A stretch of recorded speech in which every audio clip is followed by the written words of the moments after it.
बच्चों, हम अब पाठ चर्चा को आगे बढ़ाते हैं और बात करते हैं संसाधन नियोजन की। ठीक है, नियोजन यानी कि प्लानिंग। शायद नियोजन शब्द आप नहीं समझ पाए, लेकिन प्लानिंग शब्द से आप बहुत अच्छी तरह से परिचित है ना। चलिए, तो हम आज बात करेंगे रिसोर्स प्लानिंग की, संसाधन नियोजन की। ठीक है, हम अपने दैनिक जीवन में प्लानिंग शब्द से भली भांति परिचित है। क्यों? क्योंकि हम रोज दिन प्लानिंग बनाते हैं। किसी दिन घूमने की प्लानिंग, किसी दिन पढ़ने की प्लानिंग बनती है हमारी, किसी दिन सिनेमा जाने की, किसी दिन शॉपिंग करने की, बाजार जाने की प्लानिंग बनती है। तो हम इस प्लानिंग में क्या करते हैं? पहले से हम सोचते हैं, विचारते हैं और एक रूपरेखा तैयार करते हैं कि हमें क्या करना है, कब करना है, कैसे करना है, किस काम को कितना समय देना है, किस चीज़ के ऊपर कितना खर्च करना है, वगैरह वगैरह। चलिए बच्चों, अब हम लिखना प्रारंभ करते हैं। सोच समझकर विवेकपूर्ण तरीके से एक व्यापक रणनीति बनाकर संसाधनों का उपयोग ही संसाधन नियोजन कहलाता है।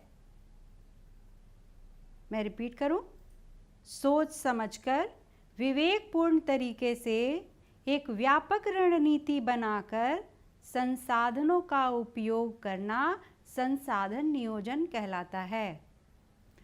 बच्चों, यहाँ आपके दिमाग में एक प्रश्न ये आ सकता है कि आखिर संसाधन नियोजन की ज़रूरत ही क्या है। तो आइए हम एक एक करके इन बातों का भी विश्लेषण करते हैं, उस पर भी चर्चा करते हैं कि किन कारणों से संसाधन नियोजन ज़रूरी है, क्यों इसकी आवश्यकता पड़ती है।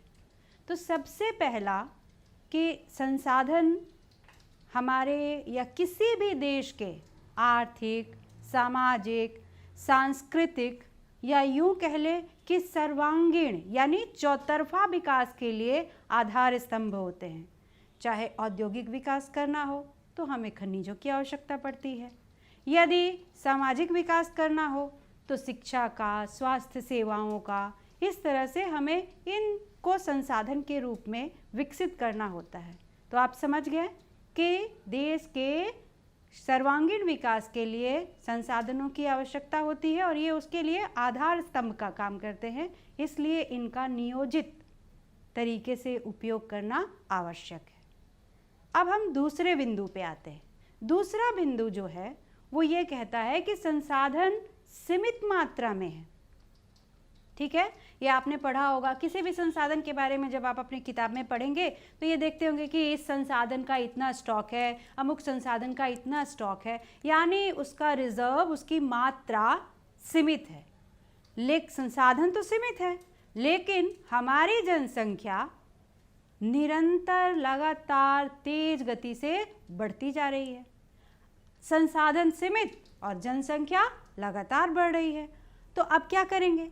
यहाँ पर फिर से एक बार संसाधन नियोजन की ज़रूरत महसूस होती है। तभी हम क्या कर पाएंगे? तभी हम इस बढ़ती जनसंख्या की आवश्यकताओं की पूर्ति कर पाएंगे, उनके जीवन स्तर को बनाए रखेंगे और दिन प्रतिदिन उसको बेहतर हम कर सकेंगे। तभी संभव है, तभी ऐसा कर पाएंगे जब हम संसाधनों का नियोजित उपयोग कर पाएंगे। तो दूसरा बिंदु भी आपको स्पष्ट हो गया। अब आइए हम तीसरे बिंदु की बात करते हैं। पूर्व में हमने इतिहास में पढ़ा है कि औपनिवेशिक काल में जो जिन देशों ने हमारे देश को उपनिवेश बनाया, औपनिवेशिक काल में उन्होंने क्या किया? अपने फायदे के लिए, अपने आर्थिक लाभ के लिए हमारे संसाधनों का अंधाधुंध आंख बंद करके बिना सोचे समझे इस्तेमाल किया। नतीजा क्या हुआ? नतीजा ये हुआ कि बहुत सारे संसाधन तो समाप्त हो गए। कुछ ऐसे संसाधन हैं जो समाप्त होने के कगार पर पहुंच गए। उदाहरण में यदि हम ले तो हम जानते हैं कि कर्नाटक में एक जगह है कोलार। वहाँ पर क्या था? बिल्कुल सही आपने कहा, वहाँ सोने की खदान थी, लेकिन अब वहाँ से सोना नहीं निकाला जाता है, उसका उत्खनन बंद हो चुका है। क्यों? क्योंकि वहाँ सोना समाप्त हो गया है। अब वो इतनी गहराई पे है कि आर्थिक रूप से लाभप्रद नहीं है, तो इसलिए वो खान बंद कर दिया गया।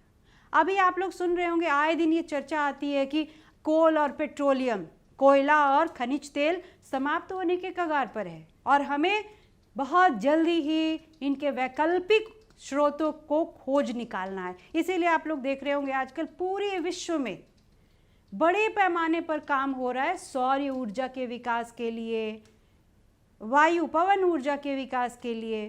तो ये वैकल्पिक स्रोत क्यों खोजे जा रहे हैं? क्योंकि जिन स्रोतों पर हम अभी तक निर्भर थे वो स्रोत बहुत जल्दी निकट भविष्य में ही वो समाप्त हो जाएंगे। इसके बाद क्या हुआ? पर्यावरण, अंधाधुंध संसाधनों के इस्तेमाल से पर्यावरण प्रदूषण की अनेक समस्याएं पैदा हो गई। आज देखते हैं वायु प्रदूषित है, आए दिन आप देखते हैं ना एयर क्वालिटी इंडेक्स, आप देखते हैं दिल्ली में प्रदूषण का स्तर खतरनाक स्तर पर, ऐसा न्यूज़ में आता है। तो ये क्या है? संसाधनों के अंधाधुंध विदोहन, इतनी गाड़ियां चला रहे, इतने कल कारखाने लगा दिया, फसलों को उगा रहे, उनके अवशेषों को जला रहे, इससे कितना तेज प्रदूषण हो रहा है, कितना अधिक मात्रा में हो रहा है, जिससे हमारा अपना जीवन ही खतरा में आ गया है। तो इन सभी चीज़ों की पुनरावृत्ति ना हो, भविष्य में ऐसा नहीं हो या इसको नियंत्रण में रखा जा सके, इसके लिए भी संसाधन नियोजन बहुत आवश्यक है। चलिए बच्चों, अब हम अपने चौथे बिंदु पर आते हैं। ये चौथा और सबसे महत्वपूर्ण बात है कि जो संसाधन है उनका वितरण बड़ा ही असमान है। जैसे आप उदाहरण से समझ जाएंगे इस चीज़ को बहुत अच्छी तरीके से। राजस्थान में गर्मी बहुत पड़ती है, वहाँ मरुस्थल है, तो वहाँ पर क्या है? सौर ऊर्जा प्रचुर मात्रा में है, बहुत तेज हवाएं चलती हैं, पवन ऊर्जा बहुत प्रचुर मात्रा में वहाँ उत्पादन किया जा सकता है। लेकिन राजस्थान में क्या है? जल संसाधन की भारी कमी है। वहाँ बूंद बूंद जल को लोग बहुत सोच समझ के बड़े ही एहतियात के साथ खर्च करते हैं। उसी तरह से हमारा अरुणाचल प्रदेश है, वहाँ क्या है? जल तो प्रचुर मात्रा में है, वन भी घने वन, बहुत ही घने सघन वन, सदाबहार वन वहाँ पे मिलते हैं। लेकिन वहाँ की समस्या क्या है? वहाँ की समस्या है उसका दुर्गम पहाड़ी इलाके में होना, जिस कारण अरुणाचल प्रदेश का भी विकास नहीं हो पाया है जितना वहाँ होना चाहिए। अब हम बात करते हैं बिहार और उत्तर प्रदेश जैसे राज्यों की, तो यहाँ हम क्या देखते हैं?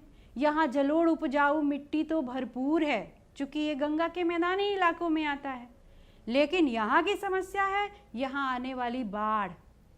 आप लोग जानते होंगे उत्तर प्रदेश में आए दिन न्यूज़ में हम सुनते हैं जब मानसून का मौसम आता है तो नदियाँ भयंकर बाढ़ लाती हैं। और बिहार में तो कोसी को क्या कहते हैं? बिहार का शोक। बच्चों, इसी प्रकार हम देखते हैं कि जितने भी धात्विक खनिज हैं और कोयला है वो कहाँ है? वो दक्षिण के प्रायद्वीपीय भाग में है।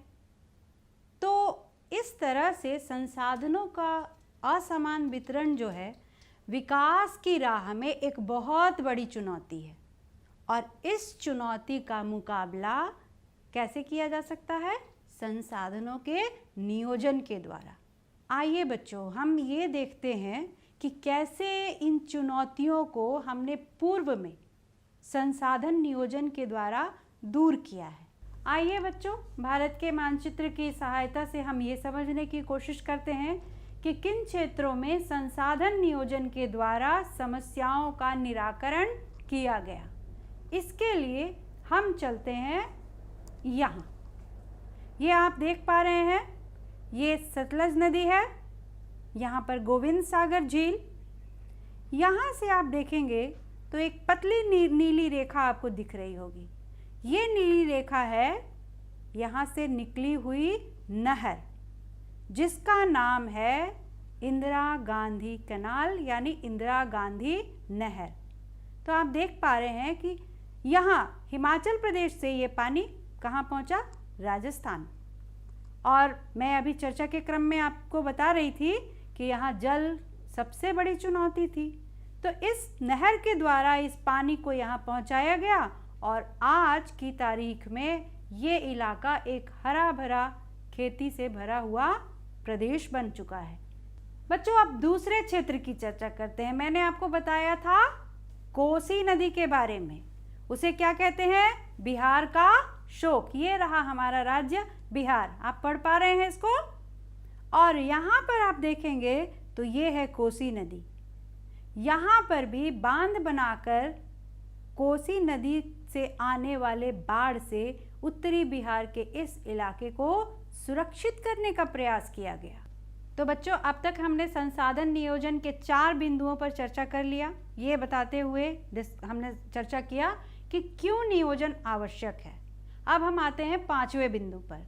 5वां बिंदु ये है कि राष्ट्रीय, प्रांतीय और स्थानीय स्तरों पर संसाधनों के समायोजन एवं संतुलन के लिए, समायोजन एडजस्टमेंट, संतुलन बैलेंस के लिए संसाधन नियोजन की अनिवार्य आवश्यकता है, यानी संसाधन नियोजन बेहद जरूरी है।